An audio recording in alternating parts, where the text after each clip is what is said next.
Hello, this session is called Tamland, how GitLab.com uses long-term monitoring data for capacity forecasting.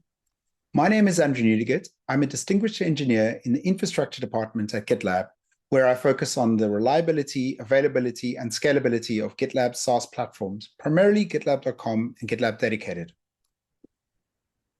For some context, GitLab.com has been using SLOs for several years. SLOs form the basis of all of our monitoring, alerting, and reliability reporting for GitLab.com.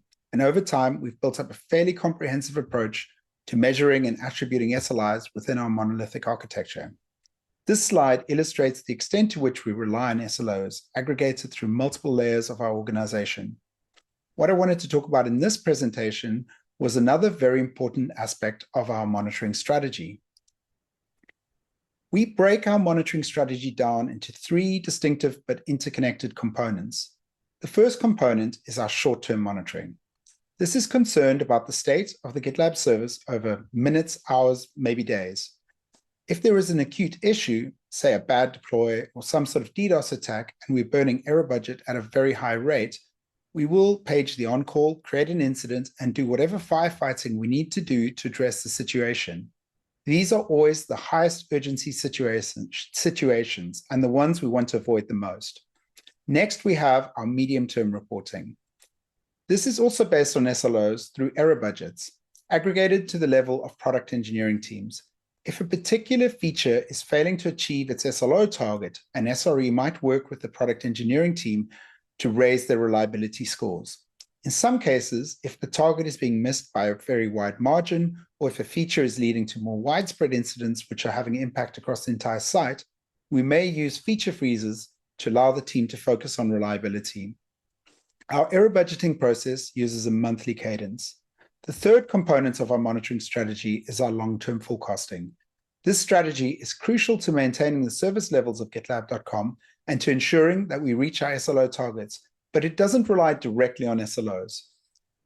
And while it doesn't use SLOs, it dovetails into our SLO monitoring strategy and provides us with a longer-term view over months or even financial quarters. We use it for prioritization so that we can stay ahead of issues, which may affect availability further down the line. The goal of our long-term forecasting strategy is to build an objective, data-driven approach to predicting future saturation events. We do this by breaking each service down into its constituent resources and forecasting utilization growth across these resources. We then build a roadmap of engineering efforts prioritized according to urgency, severity, and mitigation time to ensure that we can handle potential bottlenecks before they become saturation. Now, when a resource hits saturation, an SLI should degrade to the point at which it no longer meets its SLO target, alerting us to the problem.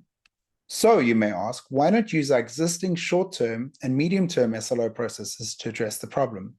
It really comes down to a question of time and how long it will take to increase capacity on a given resource. We call this the mitigation time.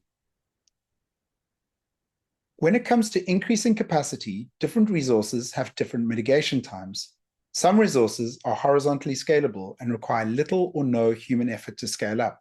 As an example, the compute needed for a Kubernetes deployment could be considered to be a resource, but one that is automatically scaled by the horizontal pod autoscaler in a Kubernetes cluster.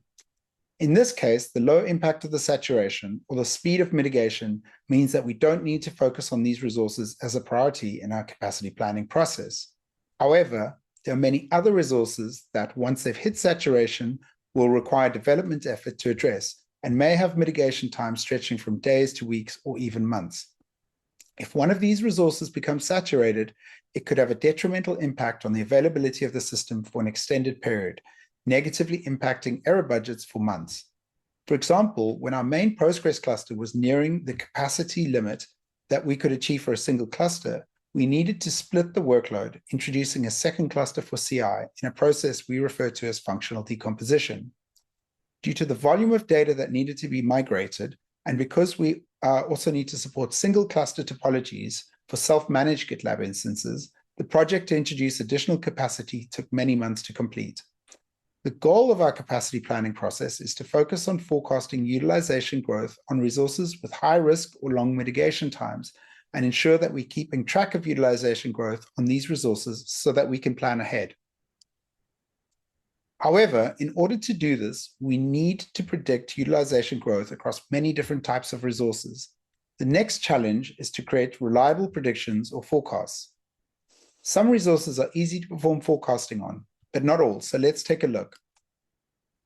The two main types of growth that we see are linear and seasonal growth. Linear growth is fairly self-explanatory and easy to predict. We often see this type of growth in storage subsystems. The second type of growth pattern that we see is seasonal growth. Seasonal growth is usage-driven. As more users use the application concurrently, we see higher resource utilization, which drops again as users leave the site after hours. With seasonal growth, usage follows multiple patterns which are compounded together in a sort of Fourier series. For GitLab.com, we see strong seasonality in traffic over hours in the day and days in the week. Underneath all of this, there is also a long-term trend. For example, in this chart on the right, we see a steady growth trend week on week. In order to build a proper forecast, we need to consider all these trends and patterns together. To do this, we use an open source project called Prophet, delivered by Meta. It's a library for performing forecasting and predictions. Why Prophet? Data forecasting is difficult to do. It requires specialist data science skills. However, Prophet has been designed to make forecasting easier without the need for specialist expertise. Prophet works on time series data and can produce very good forecasts without needing specific tuning or customization on a per forecast basis. It's fast at generating forecasts and is able to recognize seasonal patterns, for example, daily and weekly seasonality. And since our utilization patterns are strongly seasonal, this works very well for us. It's able to handle outliers and missing data well. Finally, it can detect changes in trends and adjust the forecast accordingly. We created a proof of concept forecasting tool, which we jokingly called Tamland, after Brick Tamland, the kind but simple-minded weather forecaster from the Anchorman movies, played by the actor Steve Carell. The name has stuck.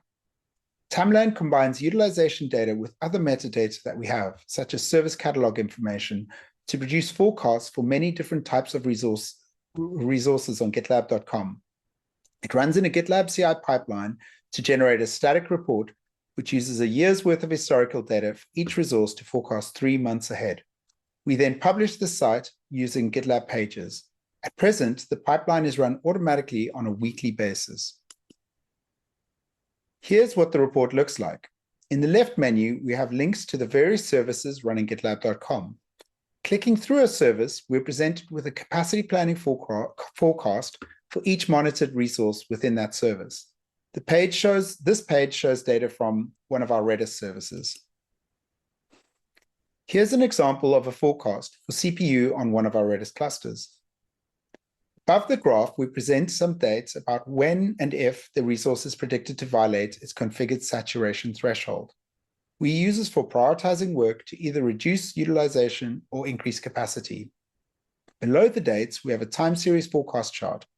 This is a time series plot over a 15-month period. We use 1 year's historical data and forecast forward 3 months. This means that the current date is offset somewhere to the right side of the x-axis. For the forecast, we present the median confidence line and an 80% confidence interval range around that. Depending on the variance in the data, this confidence band will be wider or narrower. To try give you a little bit more of a feeling of how these forecasts play out over time, I've put together a little animation. Each frame represents a forecast generated on consecutive days over a period of several months. I've used the primary CPU from our main Postgres cluster. At the start of the loop, we see utilization increasing, climbing towards saturation, before rapidly decreasing as a result of the multi-month functional decomposition project to vertically shard our main Postgres database into 2 clusters. So I hope you found this interesting, but what can you do with this information? Well, try to think about whether there are components or subsystems within your application that are not horizontally scalable at present. In other words, what components within your system rely on vertical scaling in order to increase capacity? Consider what the vertical scaling limit is for those resources. For example, for a Postgres primary instance, CPU is a limited resource. How close to saturation is this resource at present, and how fast is utilization growing? At what point will you reach the limit and hit saturation? Another important consideration is whether or not there's a bigger instance you can migrate to, or if you're already running on the biggest possible instance. If so, what will the lead time be to creating additional capacity by re-engineering your system to allow some horizontal scaling? This could be through partitioning, sharding, or migrating to a different technology. After you start doing this exercise manually, you may want to consider automating it. There are many fantastic tools that you can use to perform an analysis and forecasting. Obviously, in this talk, we focused on Meta's Profit library, but there are also other excellent forecasting libraries out there, including Neural Profit, which uses PyTorch machine learning, and GreyKite, which is a forecasting library from LinkedIn. Finally, if you're interested in trying out Tamland on your own metrics, the project is open source and available on GitLab.com. It's not only capacity planning you could use it for. You could adapt it for other purposes, like service level indicator trends, cloud cost forecasting, security and abuse monitoring, or network monitoring. Thanks very much for listening. I'm going to be around in the SLOconf Slack, so please reach out to me if you have any questions at all.